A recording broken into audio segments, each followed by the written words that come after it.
Ji, thank you very much. अस्सलाम वालेकुम।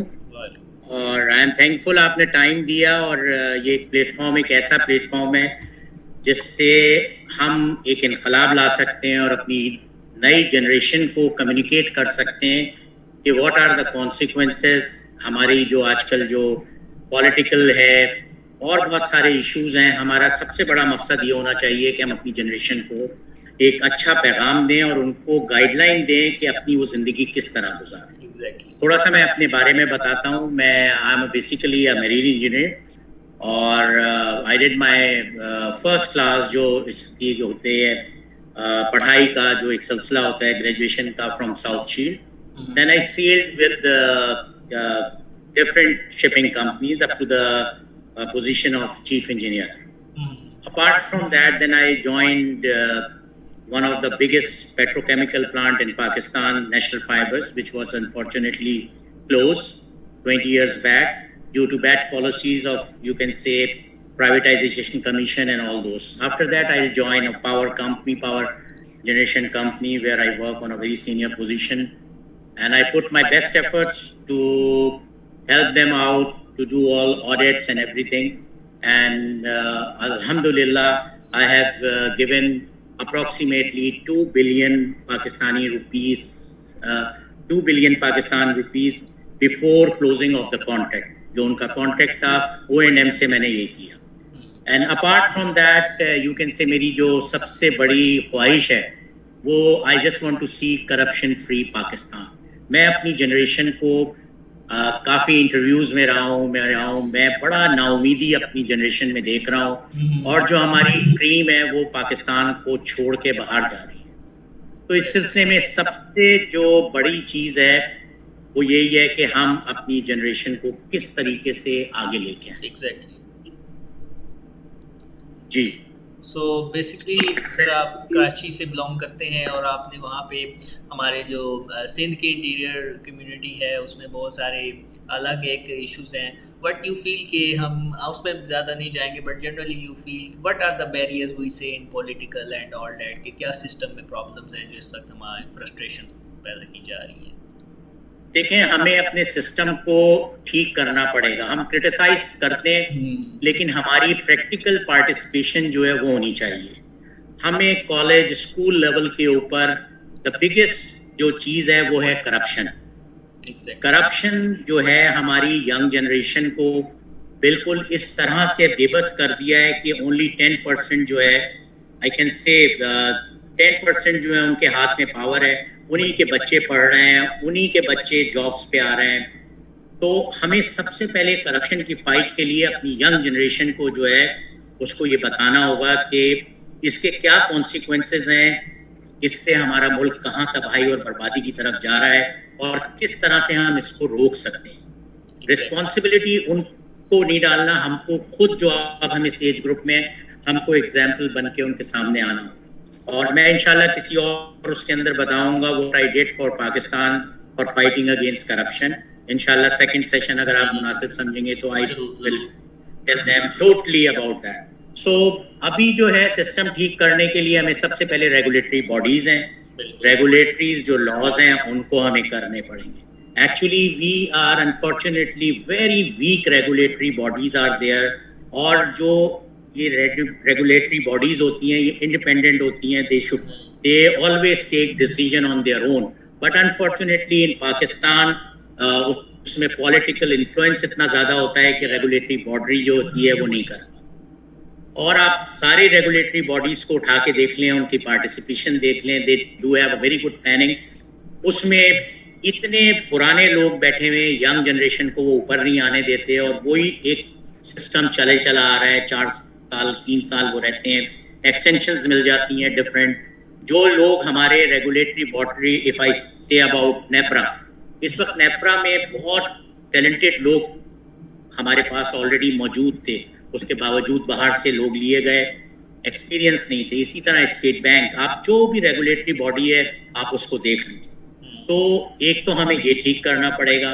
दूसरा, मेरी एडवाइस गवर्नमेंट ऑफ पाकिस्तान को है कि आप ग्रेजुएशन का सर्टिफिकेट जब तक 2 साल कंपलसरी एजुकेशन ना हो, उनकी कंपलसरी मिलिट्री ट्रेनिंग ना हो, आप उनको बिल्कुल भी, जिसे कहना चाहिए, आप बिल्कुल उनको ग्रेजुएशन की डिग्री ना दें।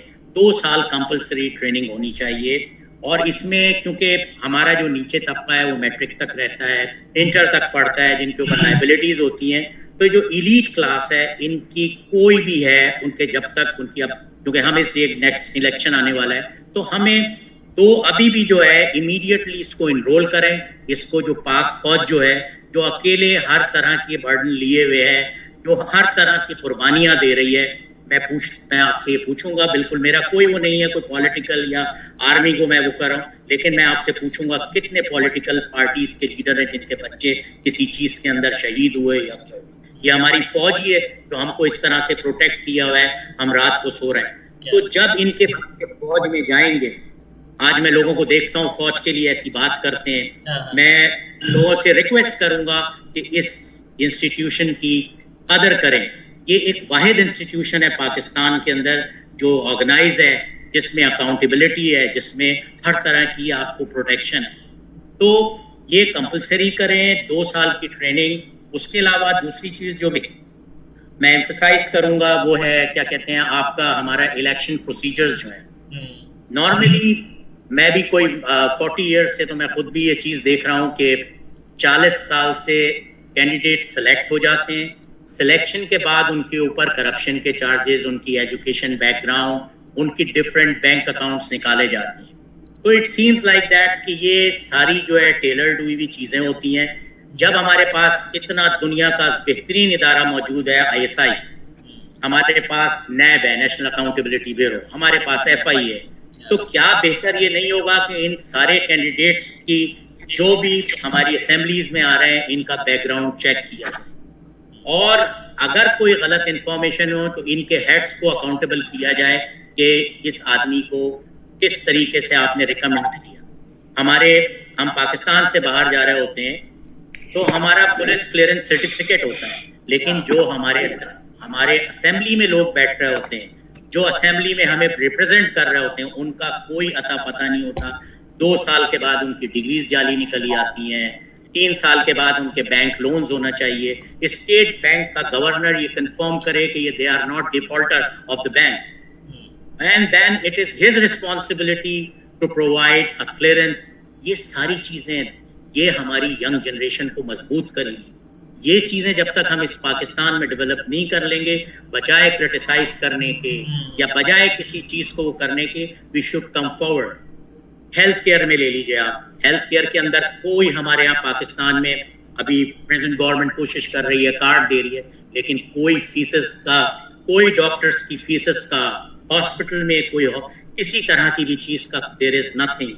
आपको एक वो कंप्यूटर जनरेटेड स्लिप दे देते हैं फीसेस जो है। This is, I do have all the proof with that, for that. आपको ये पता ही नहीं होता इनके किस तरीके से इनके आपस में लिंक्स होते हैं, क्या होता है। आपको पर्टिकुलर वो कहते हैं कि आप इस पर्टिकुलर जाके अपने मेडिकल टेस्ट कराएं, तो हमारा वही at the end regulatory system आ जाता है। How can a single person can fight for that? अगर हम सब चीजें हुकूमत को के ऊपर ले आए, हमको चाहिए जब हम उससे कंसल्टेंट के बात कह रहे हैं कि गिव अस, बिकॉज उसमें टैक्स चोरी होती है। जब तक आपकी कंपनी आपको टैक्स नहीं देंगे, आप कुछ नहीं कर सकते। हमारे ऑडिट्स होना चाहिए। Auditors are the main you can say people who can corporate sector को वो अच्छी तरह देख सकते हैं, अच्छी तरह वहां पे हाईलाइट कर सकते हैं। तो ये सारी चीजें बेटा, आई जस्ट वांट कि ये चीज कम्युनिकेट हो लोगों के अंदर और लोग इसमें जाएं। बिल्कुल ऐसा ही है सर, जो आपने ये 2 पॉइंट्स हाईलाइट किए, स्पेशली जो ट्रेनिंग वाला और उसके बाद जो ये हमारे बैंकिंग और ये सारे सिस्टम में। लेकिन जो इसमें इस वक्त हमारे यहाँ जो देखा जा रहा है sir, most of the scenarios में या करंट न्यूज़ में भी वो ये कहते हैं कि जो why we are saying that is just इसलिए कि वो एक डिसिप्लिन इदारा है तो हम वहाँ जाएं। हमारे अपने क्यों नहीं ऐसे इंस्टीट्यूशन जहाँ हम ट्रेनिंग हासिल करें और अपने आप को मजबूत बनाए? Why we always say that कि हमें एक अस्करी इदारा ही चाहिए? देखें, ये इसकी वजह ये डिसिप्लिन है। इसका सबसे बड़ी बात है फेथ है। आज भी जब हमारे सियासतदान और अवाम फेल हो जाते हैं तो वो कहाँ देखते हैं, आप बताइए? फौज की तरफ जाते हैं। ऐसे। ये जितने चेहरे बदल के इस वक्त बैठे हैं, इससे पहले बैठे हैं, उससे पहले बैठे हैं, तो ये सारे चेहरे बदल के आर्मी चीफ के पास जाते हैं, आईएसआई चीफ के पास जाते हैं। ये सारी चीजें ये हमारी अपनी कमजोरियां हैं। This is the only institute which is you can say कि ये एक इनके अंदर अकाउंटेबिलिटी है। They are the actual custodian of Pakistan. काश हमारे पॉलिटिशियन जो हैं वो कस्टोडियन होते पाकिस्तान के। आप एक 72 साल तारीख में आप देखें, आज तक हम लॉ नहीं बना सके। Still we are following British laws. आगे आप क्या चल जमानतें, आप करप्ट को देख लें, how they are settle in the UK, how they are settle in Singapore, how their money are deposited in Switzerland. So this is all the reason. हम independent मजबूत उस वक्त हो सकते हैं कि एक तो हम आप तो वर्ल्ड बैंक से निजात लें, पार्ट ऑफ है, उसके रूल कंप्लायंस हो रहे हैं, लेकिन we still need strong law. Without laws we can't move. हमारी जो आने वाली जनरेशन है, अगर इन्होंने इस वक्त नहीं किया तो मेरा नहीं ख्याल कि पाकिस्तान में जनरेशन जो है वो पाकिस्तान रुकेगी। Mostly people they are going abroad for better prospects and better salary and everything. हमें अपने इनको सबको रोकना चाहिए पाकिस्तान में।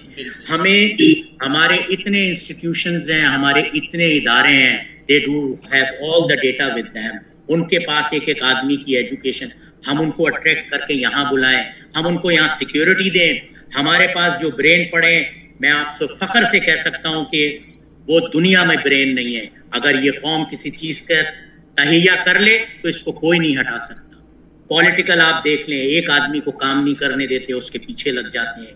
कोई भी अभी आता है, इससे पहले जो भाई आप काम करने दें, देखें गिव 5 साल के अंदर तो कोई चीज आप कर ही नहीं सकते। अगर आप मांग रहे हैं, कर्ज बढ़ता चला जा रहा है, आपके पास इतने वसाइल हैं, आप क्यों नहीं ये जो बड़े आपके जो गवर्नर हाउसेज हैं इनको बेच क्यों नहीं देते, इनको होटल्स में क्यों नहीं कन्वर्ट कर देते? आपकी जो इतनी बड़ी बड़ी प्रॉपर्टीज हैं उसके ऊपर टैक्स क्यों नहीं लग जाते? आप घरों के ऊपर जो है, जो एलीट क्लास के पास 5-5 10-10 घर हैं, टैक्सेस क्यों नहीं लगा? ये सब अफेक्ट कर रहा है हमारी आने वाली जनरेशन को। ऐसा ही है। और तो this is the thing, please. यही चीजें सबसे बड़ी हैं। लैंड रिफॉर्म्स हैं। इस वक्त हमारे पास पाकिस्तान के बेहतरीन लोग मौजूद हैं जो इनकम टैक्स को आगे ले जा सकते हैं। उसमें काफ़ी इस वक्त चेयरमैन एफबीआर भी काफ़ी कोशिश कर रहे हैं। तो हमें कॉर्पोरेट विसल ब्लोअर्स जनरेट करने चाहिए। उनको कॉर्पोरेट विसल ब्लोअर होंगे, इंस्टीट्यूशनल विसल ब्लोअर, ताकि वो पाकिस्तान को और करप्शन होने से पहले ही अलर्ट कर दें। And that should be a very very important thing. हमारे यहाँ बिल्कुल ये चीज़ें नहीं हो रही हैं। बाकी ये है कि हमारी आवाम जो है वो पिस रही है बहुत सारी चीज़ों की। उसकी जो फैक्टर्स मैंने बताए वही सारे थे। और मैं यही हुकूमत से ये करूँगा, रिक्वेस्ट करूँगा कि इन चीज़ों को कंसिडर करें।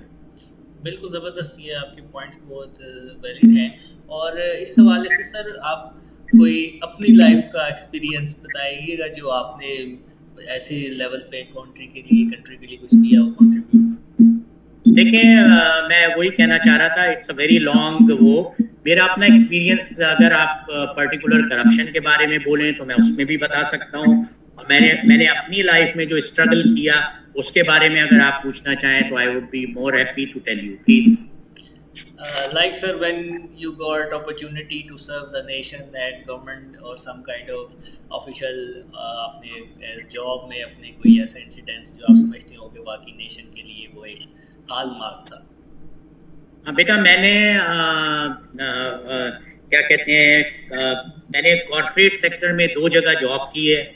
और unfortunately I saw so many things वहाँ। उसके अलावा मेरे पास, क्योंकि मैं इस काम पे काम कर रहा हूँ, इस चीज़ के ऊपर वर्क कर रहा हूँ, there are so many people जो मेरे पास आ रहे हैं, मुझे इनबॉक्स करते हैं कि जो चीज़ें हो रही हैं, लेकिन दे आर अफ्रेड कि गवर्नमेंट ऑफ पाकिस्तान जो है उनकी प्रोटेक्शन नहीं कर रही, तो जिस वजह से वो नहीं कर पा रहे हैं।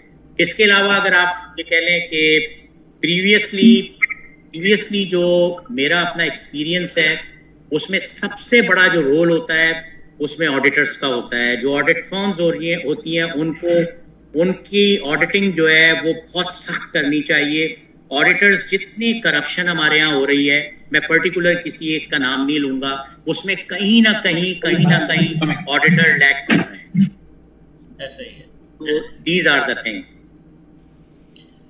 और मॉनिटरिंग और रेगुलेटरी अथॉरिटीज़ का जैसे आपने जिक्र किया कि वो आई थिंक जितना मुझे याद पड़ता है I was in later school time जब जनरल मुशर्रफ ने रेगुलेटरी अथॉरिटीज़ को लॉन्च किया, हमारी HEC बनी, जिसमें मैं भी उस चीज़ का वही कहता हूँ, हमारे अक्सर जो कोलीग्स हैं वो भी यही कहते हैं, उन्हीं वजह से हमें अपॉर्चुनिटीज़ मिली कि मैं भी आज आउट ऑफ कंट्री कुछ एकेडमिक्स में काम कर रहा हूँ और भी लोग हैं। लेकिन अनफॉर्चुनेटली रेगुलेटरी अथॉरिटीज़ बनने के बाद भी जो इस वक्त सिचुएशन है वो ये कहा जाता है कि कोई डिपार्टमेंट उस तरह से परफॉर्म नहीं कर रहा। ये भी वही वजह हैं जो आपने हाईलाइट की कि हमारे यहाँ डिसिप्लिन का इशू है, हमारे यहाँ करप्शन का इशू है, हमारे यहाँ लेग पुलिंग और एंड ऑल दिस नेपोटिज्म। देखिए मेन रीजन है कॉन्फ्लिक्ट ऑफ इंटरेस्ट। जो रेगुलेटरी बॉडीज हैं उनका इतना इंटरेक्शन है। If we talk about IPP, the major source of declination of economy of Pakistan is IPPs। Contract उनके साथ जो हुए, उनको जिस तरह से फैसिलिटेट किया, वो एक पूरा सिलसिला चला आ रहा है कोई 22-23 साल का। उसके बाद गवर्नमेंट ऑफ पाकिस्तान ने एक बेहतरीन, जिसे कहना चाहिए, एक रिपोर्ट बनवाई। मिस्टर मोहम्मद अली जो है उनकी रिपोर्ट है, अगर आप कहेंगे वो मैं शेयर भी करूंगा। उसकी रिकमेंडेशन अगर ये ले लेते तो हमारे मुल्क से इकोनॉमी जो है हमारी स्टेबलाइज हो जाती है। जो बेसिक जो रेगुलेटरी जो मैं देख रहा हूँ, सबसे ज़्यादा जो करप्शन हुआ है वो IPPs का है। और ये मैं नहीं देख रहा, पूरे पाकिस्तान को पता है कि बगैर ऑपरेशन के वो कंटिन्यूस वो लेते रहे, उसकी पेमेंट्स लेते रहे, उनका ना फर्नेस ऑयल होता। तो ये इस कौम को गुलाम बनाने के लिए एक अमेरिका की साजिश थी, और ये आज तक हो रही है। वर्ल्ड बैंक उसमें था। और अगर मैं अभी भी चैलेंज के साथ कहता हूँ कि मुझे अगर ऑडिट दिया जाए तो मैं गवर्नमेंट ऑफ पाकिस्तान को अप्रॉक्सीमेटली 10 बिलियन सिर्फ 2 प्रोजेक्ट से मैं दिलवा सकता हूँ, ओनली 2 प्रोजेक्ट से। और यानी ये this is a confidence I have how they manipulated. और इसके लिए मैंने रिक्वेस्ट भी की हुई है ओपन उस पर भी कि इंशाल्लाह I do have auditor teams with me forensic. आप देख लीजिए फॉरेंसिक हमारे पास कितने रिपोर्ट्स हैं, कितने एक्सपर्ट हैं। तो ये सारी चीज़ें जो हैं रेगुलेटरी, इसी तरह नेपरा है, इसी तरह और आपकी स्टेट बैंक है, इनकी रिपोर्ट्स होती हैं, इंजीनियर रिपोर्ट्स होती हैं, लोन्स लिए जा रहे हैं। आप लोन के रीपेमेंट करने का पहले सोचें, आप अपनी अय्याशियाँ ख़त्म करें। ये जो MPAs MNAs हैं, इनको कितना बिलियंस ऑफ रुपीस जा रहा है पर मंथ। आप इनकी लग्जरीज देखिए and what they are giving to this country, आप बता दें कितने। दूसरी तरफ हमारा ये हो रहा है कि बजाय रेगुलेशन या हम वो करने के, लॉज बनाने के, हमारी सेनेट है कितने लॉज बना दिए। दैट शुड बी क्लियर, सिवाय ऑर्डिनेंसेस की, in the best interest of personal gain. आपके जो प्रेसिडेंट साहब हैं, दे ही इज जस्ट, आपके देखें ज्यादातर ऑर्डिनेंसेस आ रहे हैं। ये एक कंट्री की कमजोरी होती है। हमें लेजिस्लेट करना चाहिए लॉज, हमें अपनी यंग जनरेशन को ऊपर लाना चाहिए। अगर मेरे बस में हो तो मैं 50 साल या 45 साल से ज़्यादा जो है उसको बिल्कुल सियासत में उनको ख़त्म कर दिया जाए। इनका एक्सपीरियंस, जो प्रीवियस पॉलिटिशियंस हैं, इनका एक्सपीरियंस करप्शन में है। इन्होंने करप्शन के अगेंस्ट कोई काम नहीं किया। वही हमारी ये जो चीज़ें, ये इसीलिए हमारी वर्स्ट से वर्स्ट होती चली जा रही है। और मैं ये प्रेडिक्शन कर रहा हूँ, ये बात आपसे ऑन रिकॉर्ड कह रहा हूँ, अगर IPPs को कंट्रोल कर लिया जाता है, पाकिस्तान की इकोनॉमी अच्छी तरफ चली जाती है। इस वक्त लोग बहुत बातें कर रहे हैं, शौकत तरीन साहब हेड कर रहे हैं इसको, क्या कहते हैं, हमारे फाइनेंस डिवीजन को। He is a very very competent person. Personally मैं आपको बताऊं, is a president, while I working with him, इनको कुछ इश्यूज थे, मैंने विदाउट एनी रेफरेंस इनको कॉल किया and he solve that problem, not my personal problem, government level की प्रॉब्लम। जबरदस्त। और इन लोगों को हमें हाईलाइट करना चाहिए, आप जो उनको काम करने देना चाहिए। हमारा दूसरा अब आ जाता है एक रोल मीडिया का। आप मीडिया में देखिए बैठ के कितनी लोग सोल्यूशन की तरफ आते हैं, वे फॉरवर्ड कितने बताते हैं, सिवाय क्रिटिसाइज करने के, एक दूसरे के फैमिली बैकग्राउंड्स और उनको बुरा भला कहने के अलावा कि कौन सा मीडिया है जो वो कर रहा है। इस वक्त भी हमारे नेक मीडिया में अच्छे लोग भी मौजूद हैं। हमको बाकायदा एक अपनी जनरेशन के लिए, अपने उनके लिए एक चैनल करना चाहिए, एक प्रोग्राम करें जिसमें वो अपनी प्रॉब्लम्स हमसे डिस्कस करें और उसके बाद हम उनको सॉल्व करें। हम उनको बाहर नहीं जाने दें, हम उनको इस मुल्क के लिए रोकें, उनकी कैपेबिलिटीज को हम यहाँ यूटिलाइज करें। मैं देखता हूँ सारे कंसल्टेंट जो है पाकिस्तानी सारे बाहर से ऑन पेरोल आ जाते हैं, हाई पेरोल पे गवर्नमेंट के साथ रहे, उसके बाद वापस चले जाए। इनको अगर आप प्राइम मिनिस्टर भी अगर इनको रख रहा है तो इनको ये रखें कि मैं आपको ये रख रहा हूँ, आप 10 साल तक नहीं इस मुल्क को छोड़ के जाएंगे, वो बेनिफिट्स ले लेते हैं।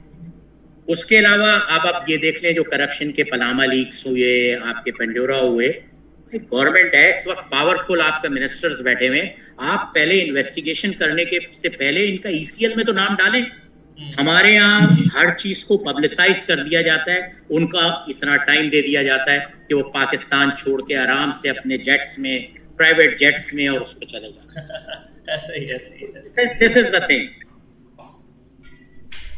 तो उसमें सर हमारे लॉ एनफोर्समेंट और somehow I would not like to say but जिसे कहते हैं अदलिया, और उनका भी तो रोल है कि हमारे यहाँ जो इंसाफ के जैसे दरवाजे हैं वो प्रॉपर्ली हम अगर खटकाएं तो उसके आगे से रिस्पांस का इशू मिलता है। मैं बिल्कुल बहुत ओपनली नहीं कहूंगा, कंटेम्प्ट ऑफ कोर्ट हो जाएगा, लेकिन चीजें जो है उनको ठीक करना होगा हमको। हमारे देखें नैब की प्रोसिक्यूशन इज सो वीक कि हम अभी पिछले, मेरा ख्याल है इनके स्टेटिस्टिक्स मेरे पास है, मैं इंशाल्लाह आपको कंप्लीट इस पे बात करूंगा और आपको बताऊंगा इनके स्टेटिस्टिक्स जितने। देखें एक सजा और जजा की बात होती है, एक गरीब आदमी जो है वो साइकिल चोरी करने के इल्जाम के अंदर 2 साल सेल सजा भुगत लेता है, और हम नैब में इतने बड़े बड़े करप्ट लोगों को पकड़ते हैं, उनसे प्री बार्गेनिंग होती है, उसका एक हिस्सा जो है इन्वेस्टिगेशन ऑफिसर को चला जाता है और उसके बाद वो सेटल हो जाता है। वो बाइज्जत तौर पे रह सकते हैं, बाइज्जत तौर पे वो सोसाइटी में मूव करते हैं, उनके ऊपर कोई पाबंदियां नहीं होती। उनकी जो बेसिक चीजें हैं उसको रोकना चाहिए ताकि लोगों के दिल में खौफ पैदा हो। अब इस वक्त आप सिंगापुर को देख लें, उसकी हिस्ट्री हम सबके सामने है, हम सबके सामने सिंगापुर की हिस्ट्री है। उसके बाद आप कोरिया की देख लें, चाइना की देख लें, एटलीस्ट लोगों में खौफ है, वहां पे सर उड़ा दिए जाते हैं जो करप्ट करता है, करप्शन के अंदर इन्वॉल्व होता है। हमारे यहाँ मैं तो ये कहूंगा सारी चीजें हम बाहर से मंगा रहे हैं, अगर ये गवर्नमेंट या ये लोग सब अगर नहीं कर सकते तो ये वहां से लॉ मंगा लें, वहां से लॉ मंगा के यहाँ इंप्लीमेंट कर दें अगर हम लोग हैं। और दूसरी बात ये रही कि हमारा प्रोसिक्यूशन सिस्टम एक सिलसिले के अंदर मेरा कोर्ट जाने का हुआ तो मुझे ऐसा लग रहा था कि मैं ब्रिटिश एरा के अंदर आ गया हूँ, बिल्कुल लिटरली। हैव यू सीन वो जो सर पे एक कैप पहना जाता है, एक मेरा बस चले तो मैं चीफ जस्टिस से लेके नीचे तक सबको, एवरीबॉडी शुड वेयर पगड़ी, जो इस्लाम की वो है, हम इस्लामिक मुल्क है ना, वरना हटा दें इसको। उसके बाद उनको वो करना, वो सिर्फ हम खुदा ताला को करते हैं, ये क्वीन और किंग नहीं है। मैं देखता हूँ बेचारे लॉयर्स जो हैं, एक बैरिस्टर है एक नॉर्मल लॉयर। बैरिस्टर जो होती है उनकी एक अपनी एक से होती है, और आपके जो क्या कहते हैं जो सिंपल ग्रेजुएट पाकिस्तान से भी LLB उनकी एक अपनी होती है।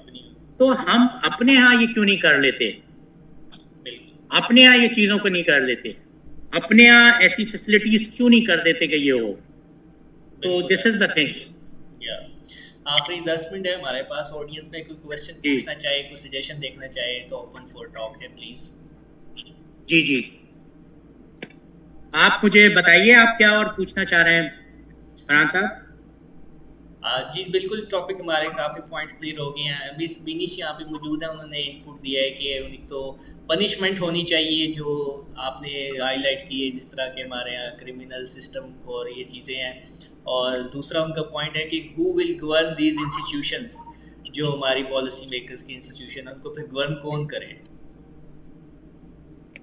इसको देखें, हमारी पार्लियामेंट जो है, अगर पार्लियामेंट करप्ट नहीं है तो वो they can put a bill, आगे जाके इनका ये सारा करें, नैब ऑर्डिनेंस चेंज हो गए, एक्सटेंशंस मिल जाती हैं।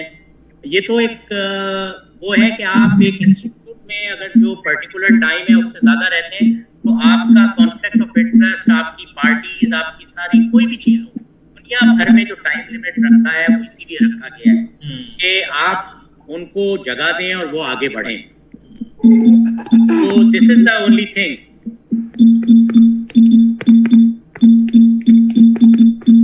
बिल्कुल ऐसा ही है।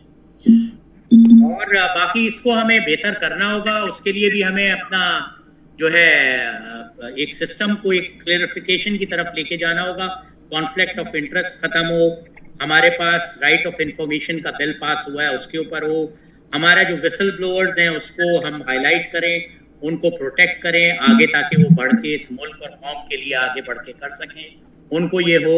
आप देखें अभी 200 बिलियन का फेसबुक का किसी ने जो किया है उसको 200 मिलियन का वो अवार्ड दिया गया है, उसने कितने बिलियंस बचा के दिए।